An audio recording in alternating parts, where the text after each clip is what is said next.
வணக்கம், நான் உங்கள் வாண்டரை மாங் சத்யா. நம்மளுடைய முன்னாடி வீடியோவில் அதிமுக சட்டமன்ற உறுப்பினர்கள் 2 பிரிவாக செயல்படுறாங்க. 47 பேரில் 17 பேர் இபிஎஸ் தலைமையிலையும் 30 பேர் சிவி சண்முகம் தலைமையிலையும் அவங்க செயல்படுறாங்க அப்படிங்கிற விஷயத்தை பார்த்தோம். அதுக்கப்புறம் ஒரு சில அப்டேட்ஸ் நடந்திருக்கு. அதிமுக ரியாக்ட் பண்ணியிருக்காங்க. அதுக்காக இபிஎஸ் அவர்கள் தலைமையிலான அதிமுக ரியாக்ட் பண்ணியிருக்காங்க. சட்டசபையில் அமமுக உறுப்பினர் காமராஜ் விஜய்க்கு ஆதரவு தெரிவித்து பேசியிருக்காரு. டிடிவி தினகரன் அவர் கட்சியிலேருந்து நீக்கியிருக்காரு. விஜய் இன்னைக்கு அரசியல் கட்சி தலைவர்களை சந்திக்கிறாரு. அதில் இபிஎஸ்ஸை சந்திக்கல. இந்த விஷயங்கள் பற்றி நம்ம இந்த வீடியோக்குள்ளே விரிவாக பார்ப்போம். முதல் விஷயம், இன்னைக்கு அந்த காலையில் நம்ம பேசின அந்த அதிமுகக்குள்ளே இருக்கிற பிளவு. காலையில் அந்த ப்ரெஸ் மீட் முடிச்சதுக்கப்புறம் அதிமுகலேருந்து ரியாக்ஷன்ஸ் வர ஆரம்பிச்சுது. அதிமுகவுடைய அஃபிஷியல் டிவிங்கோடைய ட்விட்டர் ஹேண்டிலில் எடப்பாடியார் போட்ட பிச்சையில் தான் எல்லாமே எம்எல்ஏவாக ஜெயிச்சிருக்கீங்க. நீங்கள் உங்களுடைய விருப்பத்துக்கு முடிவெடுக்கிறதுக்கு நீங்கள் யார்? எடப்பாடியார் தான் கட்சியோட ஸ்டாண்ட் அனௌன்ஸ் பண்ணணும். அவர் தான் கட்சியோட பொதுச் செயலாளர். விஜய்க்கு ஆதரவு தான் யாருதுங்கிறத நீங்கள் முடிவு பண்ணுறதுக்கு யார்? எடப்பாடியார் திமுக கூட ஆட்சி அமைக்கிறதுக்கு ஆலோசனை பண்ணாருன்னு நீங்கள்லாம் சொல்கிறீங்க. நீங்கள் யார் கூடலாம் பேக் சேனல்ஸில் பேசிக்கிட்டு இருக்கீங்க, அதெல்லாம் எங்களுக்கு தெரியும். செந்தில் பாலாஜி கூட நீங்கள் கூட்டணி பேசிகிட்டு இருந்த விஷயம் எல்லாமே எங்களுக்கு தெரியும் அப்படிங்கிற மாதிரி ஒரு விஷயம் அந்த ட்விட்டர் ஹேண்டிலில் போட்டிருந்திருக்காங்க. எடப்பாடியோடைய ஆதரவாளர்களான அக்ரி கிருஷ்ணமூர்த்தியும் ஓஎஸ் மணியனும் அவங்க ஒரு ப்ரெஸ் மீட் வச்சு எடப்பாடி தான் கட்சியோட பொதுச் செயலாளர், அவர் இருக்கிறதா முடிவு, அதுக்கு தான் எல்லாமே கட்டுப்படணும். நாளைக்கு கட்சியின் கட்டுப்பாட்டை மீறி விஜய் கட்சிக்கு வாக்களிப்பவர்கள் தகுதி நீக்கம் செய்யப்படுவர்கள் கட்சியிலேருந்து நீக்கப்படுவாங்க அப்படின்னு சொல்லி அவங்க அறிவிச்சிருக்காங்க. சபாநாயகர் என்ன முடிவெடுக்க போகிறார் அப்படிங்கிறதான் ஒரு பெரிய குழப்பமே. இபிஎஸ் அவர்கள் தலைமையிலான ஒரு குழு இபிஎஸ் தான் சட்டமன்ற தலைவர், அவங்களுக்கு கீழே ஒரு கொறடா போட்டிருக்காங்க. அதே மாதிரி சிவி சண்முகம் அவர்கள் தலைமையிலான குழு எஸ்பி வேலுமணி தான் எங்கள் சட்டமன்ற தலைவர் அதிமுகவுக்கு, விஜயபாஸ்கர் கொறடா அப்படின்னு சொல்லி அவங்க போட்டிருக்காங்க. 2 குரூப்பில் யாரை சபாநாயகர் அங்கீகரித்து அறிவிக்க போகிறார் அப்படிங்கிறதான் ஒரு பெரிய குழப்பம். நாளைக்கு அந்த நம்பிக்கை வாக்கெடுப்பு தாவேக அரசு மேலே நடக்குது. அதுக்கு முன்னாடி இந்த முடிவுகள் எட்டப்படணும். ஏன்னா சபாநாயகர் இப்போ ஒரு இக்கட்டான சூழ்நிலை மாட்டிகிட்டு இருக்காரு. 2 பக்கமே அவர் யாருக்காவது ஒரு பக்கம் ஃபேவராக அறிவித்தாலுமே 2 பேருமே கோர்ட்டுக்கு போவாங்க. 2 பேருமே கோர்ட்டுக்கு போனாங்க அப்படின்னா இப்போது சிவி சண்முகம் அவர்கள் தலைமையில் இருக்க அந்த அணிக்கு அறிவிச்சிட்டாருன்னா அவங்க கோர்ட்டுக்கு போகும்போது சபாநாயகரை கேள்வி கேட்பாங்க, எந்த அடிப்படையில் நீங்கள் இவங்களை அறிவிச்சிங்க அப்படின்னு சொல்லுவாங்க. அப்படி இருக்கும்போது எலெக்ஷன் கமிஷன்கிட்ட கோர்ட் கேட்பாங்க, இது எலெக்ஷன் கமிஷனோட அஃபிஷியல் டாக்குமெண்ட்ஸ் படி ரெட்டலை சின்னமும் கட்சியோட பொதுச் செயலாளரும் எடப்பாடி பழனிசாமி அவர்கள்ட்ட தான் இருக்குது. அப்படி பார்த்தோன்னா நீங்கள் எடப்பாடி பழனிசாமி தான் நீங்கள் சட்டப்பேரவை தலைவராக அறிவிச்சிருக்கணும் அப்படின்னு சொல்லி சபாநாயகர்கிட்ட கோர்ட்டு கேள்வி கேட்பாங்க. இது அவுட் ஆஃப் தி சட்டசபை தான். சட்டசபைக்குள்ளே சபாநாயகர் எடுக்கிறது தான் முடிவு. அதில் கோர்ட் தலையிட முடியாது. ஆனால் இந்த மாதிரி விஷயங்கள் கோர்ட்டுக்கு போகும்போது அப்போது இதெல்லாம் அவங்க ஃபேஸ் பண்ணி தான் ஆகணும். அதனால் இதுக்கையும் எப்படி முடிவெடுக்க போகிறாங்க அப்படிங்கிறது நமக்கு தெரியல. 2வது அப்டேட், அமமுக உறுப்பினர் காமராஜ் இன்றைக்கி சட்டசபையில் பேசும்போது விஜய் அவர்களுடைய நல்லாட்சி தொடர்றதுக்கு நான் என்னுடைய ஆதரவு தெரிவிக்கிறேன் அப்படின்னு சொல்லி பேசினார். அது என்னுடைய ஆதரவு தெரிவிக்கிறேன் அப்படின்னு சொன்னாரா, இல்லை நாளைக்கு நடக்கிற அந்த வாக்கெடுப்பில் நான் தாவேக்கு ஆதரவு வாக்களிப்பேன் அப்படின்னு சொன்னாரா அப்படிங்கிற கான்டெக்ட்ஸில் யாருமே இன்னும் நம்ம பேசலை. காமராஜ் பேசி முடித்த உடனேயே சிறிது நேரத்தில் டிடிவி தினகரன் கட்சி கட்டுப்பாடுகளை மீறி காமராஜ் செயல்படுறாருன்னு சொல்லிட்டு அவரை கட்சியிலேருந்து நீக்கிட்டார். இப்போ இது காமராஜுக்குமே ஒரு சிக்கல். இப்போது கட்சித்தாவல் தடை சட்டம் படி ஒரு கட்சியோடைய 3இல் 2 பங்கு உறுப்பினர்கள் அந்த பக்கம் போனாங்கன்னா அது செல்லும், அதில் கட்சித்தாவல் தடை சட்டம் பாயாது. ஆனால் இப்போது ஒரு எம்எல்ஏ இருக்கிற கட்சி அமமுக.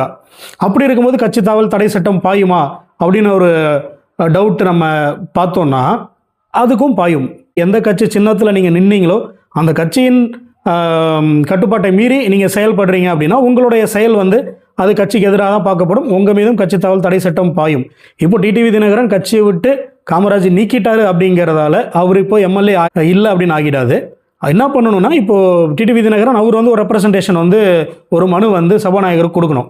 இது மாதிரி எங்கள் கட்சியிலேருந்து நாங்கள் காமராஜ் நீக்கியிருக்கோம், அவருடைய எம்எல்ஏ பதவி நீங்கள் டிஸ்குவாலிஃபை பண்ணணும், கட்சியோட கட்டுப்பாட்டை மீறி செயல்பட்டுட்டார் அப்படின்னு சொல்லிட்டு. அது மீதும் இப்போது சபாநாயகர் என்ன நடவடிக்கை எடுக்க போகிறாரு அப்படின்னும் தெரியல. 3வது அப்டேட் அப்படின்னு பார்த்தோன்னா, திருப்பத்தூரில், சிவகங்கை மாவட்டம் திருப்பத்தூரில் முன்னாள் அமைச்சர் பெரிய கருப்பனுக்கு எதிராக தவேக வேட்பாளர் 1 ஓட்டில் தான் ஜெயிக்கிறார். ஜெயிச்ச அடுத்த 2வது நாளே வந்து பெரிய கருப்பன் வந்து ஹைகோர்ட் போயிடுறாரு. இது மாதிரி அந்த தபால் வாக்கு எண்ணிக்கையில் தவறு நடந்திருக்கு, இல்லை நான் தோற்றுருக்க மாட்டேன் அப்படின்னு சொல்லிட்டு அந்த கோர்ட் வந்து இப்போ 3 நாளாக அது ஹியரிங்கில் இருந்துகிட்டு இருந்தது. இப்போ இன்னைக்கு காலையில் ஹைகோர்ட் என்ன பண்ணியிருக்காங்கன்னா, தவேகா உறுப்பினர் வந்து எம்எல்ஏவாக பதவி ஏற்றுக்கிட்டது செல்லாது, அதெல்லாம் நாளைக்கு நடக்க போகிற வாக்கெடுப்பில் அவர் வந்து கலந்துக்க கூடாது அப்படின்னு சொல்லி சென்னை உயர்நீதிமன்றம் ஒரு தடை உத்தரவு வந்து பிறப்பிச்சிருக்காங்க. வழக்கு வந்து இருக்கு கோர்ட்டில், ஏற்கனவே நிறைய கேசஸில் இந்த மாதிரி ஆகியிருக்கு. எம்எல்ஏ மேலே கேஸ் இருக்குது, இது விஷயமா ஜெயிச்சது விஷயமா கேஸ் இருக்குன்னா அவங்க சட்டசபையில் எம்எல்ஏவாக அவங்க பணிபுரிய முடியாது, அந்த பொறுப்புகளை அவங்க ஏற்றுக்கக்கூடாது அப்படின்னு சொல்லிட்டு அது ஒரு கேஸுமே நடந்துகிட்டு இருக்கு. இந்த விஷயமே இவங்க தவேகா என்ன பண்ணுறாங்கன்னா, அதை எடுத்துகிட்டு இப்போது உச்சநீதிமன்றம் போயிருக்காங்க. இந்த தடை உத்தரவு வந்து ரத்து பண்ணணும், நாளைக்கு அவர் வாக்கெடுப்பில் கலந்துக்கணும் அப்படின்னு சொல்லிட்டு. ஏன்னா நம்பர்ஸ் ரொம்ப கம்மியாக இருக்குது, அவங்க இக்கட்டான சூழலில் இருக்காங்க. இப்போ விஜய் சேர்த்து 108 ஜெயித்தாங்க. திருச்சி கிழக்கு விஜய் வந்து ராஜினாமா பண்ணிட்டார், அப்போது 107. இப்போது இந்த திருப்பத்தூர் எம்எல்ஏவுடைய வெற்றியும் தடை பண்ணியிருக்காங்க. அப்படிங்கும்போது 106 தான் இருக்குது. இந்த நம்பர்ஸை ஃபைட் பண்ணி அவங்க நாளைக்கு ஒரு 118 காமிச்சு அவர் விஜய் வந்து நம்பிக்கை வாக்கெடுப்பில் ஜெயிச்சாதான் கவர்மெண்ட் நிற்கும். இது என்ன நடக்குது அப்படிங்கிறத பார்ப்போம். இதெல்லாம் ஒரு பக்கம் இருக்க, விஜய் வந்து அரசியல் கட்சி தலைவர் எல்லாத்தையும் வந்து போய் 2 நாளாக சந்திச்சிட்டு இருக்காரு. நேற்று வந்து முன்னாள் முதல்வர் மு.க. ஸ்டாலின், பாமக தலைவர் அன்புமணி ராமதாஸ், மதிமுக தலைவர் வைகோ, நாம் தமிழர் கட்சி தலைவர் சீமான் எல்லாத்தையும் போயிட்டு நேற்று சந்திச்சார். நேத்தியே வந்து அதிமுக பொதுச் செயலாளர் எடப்பாடி பழனிசாமியை விஜய் சந்திக்கலை. அது ஒரு நேத்திலேருந்து ஒரு பேச்சு பொருளாக இருந்துகிட்டு இருக்கு. இன்றைக்குமே வந்து சட்டமன்ற நிகழ்வுகளில் முடிஞ்ச உடனே இன்றைக்கி போயிட்டு காங்கிரஸ் அலுவலகம் போயிருக்காரு, திருமாவளவன் அவர்களை வீட்டில் போய் சந்திச்சிருக்காரு. அதிமுக பொறுத்த வரைக்கும் அதிமுகவில் அந்த சிவி சண்முகம் அவர்கள் தலைமையிலான அந்த அணியை வந்து விஜய் அதிமுகவை அங்கீகரித்து சிவி சண்முகம் அலுவலகத்துக்கு போயிட்டு அந்த 30 எம்எல்ஏவும் சந்திக்கிறார். இது என்ன மாதிரியான ஒரு அரசியல் நிலைப்பாடு அப்படின்னு தெரியல. ஒருவேளை வந்து ஒரு கட்சி பிளவுபடுறத, இல்லை ஒரு கட்சி 2 ஆகிட்டு அதுலேருந்து நம்ம குளிர் காயணும் அப்படின்னு சொல்லிட்டு விஜய் அரசியல் பண்ணுறாருன்னா, அப்போ இதுக்கு முன்னாடி இருந்த கட்சிகளுக்கும் இவருக்கும் என்ன வித்தியாசம் அப்படிங்கிறது தெரியல. விஜய் என்ன பண்ணியிருக்கணும், நீங்கள் இந்த 30 பேரை சந்திக்கணும் அப்படின்னு சொல்லி அவங்க கேட்குறாங்களா? உங்கள் கட்சியோட பொதுச் செயலாளர் யாருங்க? யாரோட தலைமையில் நீங்கள் எலெக்ஷன் சந்திச்சிங்க? தேர்தல் ஆணையத்தின் டாக்குமெண்ட்ஸ் படி உங்களுக்கு யார் தலைவர்? அவர் தானே சந்திக்கிறது முறை. நான் வந்து உங்களை எப்படி சந்திக்க முடியும் அப்படின்னு சொல்லி விஜய் கேட்டிருந்தாருன்னா, இது வந்து ஒரு முதிர்ந்த ஒரு தேர்ந்த அரசியல்வாதிக்கான ஒரு விஷயமா இருந்திருக்கும். ஆனால் அவர் அதை பண்ணாமல் அவருக்கு ஆதரவு தரப்போகிற அதிமுகலேருந்து உடைச்சிட்டு வந்து அந்த 30 எம்எல்ஏக்களை போயிட்டு விஜய் சந்திக்கிறாருன்னா, இது ஒரு நாகரிகமற்ற ஒரு செயலாக தான் தெரியுது. இன்றைக்கி காலையில் சட்டசபையில் கூட எடப்பாடி பழனிசாமி அவர்கள் அவருடைய உரையில் முதலமைச்சர் விஜயை வாழ்த்தி தான் பேசுகிறார். இது மாதிரி உங்களுக்கும் என்னுடைய வாழ்த்துக்கள், ஆட்சி நல்லா செயல்படணும் அப்படின்னு சொல்லி சொல்கிறார். அதுக்கு விஜய் வணக்கம் வைக்கிறார். அதுக்கப்புறம் வந்து பார்த்தோன்னா ட்விட்டரில் எடப்பாடி பழனிசாமி அவர்கள் 3 நாளைக்கு முன்னாடி தெரிவித்த வாழ்த்துக்கு, விஜய்க்கு சிஎம்ஓ பொறுப்பேற்கிறதுக்கு தெரிவித்த அந்த வாழ்த்துக்கு இன்றைக்கி தான் வந்து விஜய் தரப்புலேருந்து அதுக்கு பதிலே கொடுக்குறாங்க, நன்றி அப்படின்னு சொல்லிட்டு. இன்றைக்கி எடப்பாடி பழனிசாமி அவர்களுடைய பிறந்தநாள், 72வது பிறந்தநாள். அந்த பிறந்த நாளுக்கும் விஜய் தரப்புலேருந்து ஒரு வாழ்த்து கூட வரல. இவர் வந்து ஒரு முன்னாள் முதலமைச்சர், நீங்கள் ஏற்றுக்கிட்டாலும் ஏற்றுக்கலனாலும் அதிமுக என்ற ஒரு பெரிய ஒரு கட்டமைப்புள்ள ஒரு கட்சியுடைய பொதுச் செயலாளர். அதுக்கப்புறம் அவங்க மாற்றினாங்கன்னா நீங்கள் அந்த பொதுச் செயலாளரோ அவங்கள போய் இப்போ நீங்கள் பார்த்து நீங்கள் மரியாதை செலுத்துங்க, என்ன வேணாலும் பண்ணிக்கோங்க. இன்றைக்கு வரைக்கும் அவர் தான் அதிமுகவுடைய பொதுச் செயலாளர். அவருக்கு நீங்கள் ஒரு வாழ்த்து செய்தி சொல்லலை, அவரை நீங்கள் இப்போ வரைக்கும் போய் நீங்கள் பார்த்து வாழ்த்து வாங்கலை. அவர்கிட்டேருந்து உடச்சிட்டு வர அந்த 30 எம்எல்ஏக்களை போய் நீங்கள் பார்க்குறீங்க அப்படிங்கிறது வந்து இது ஒரு மற்ற அரசியல் கட்சிகளுக்கும் உங்களுக்கும் ஒரு வித்தியாசமே இல்லாமல் பண்ணிட்டீங்க.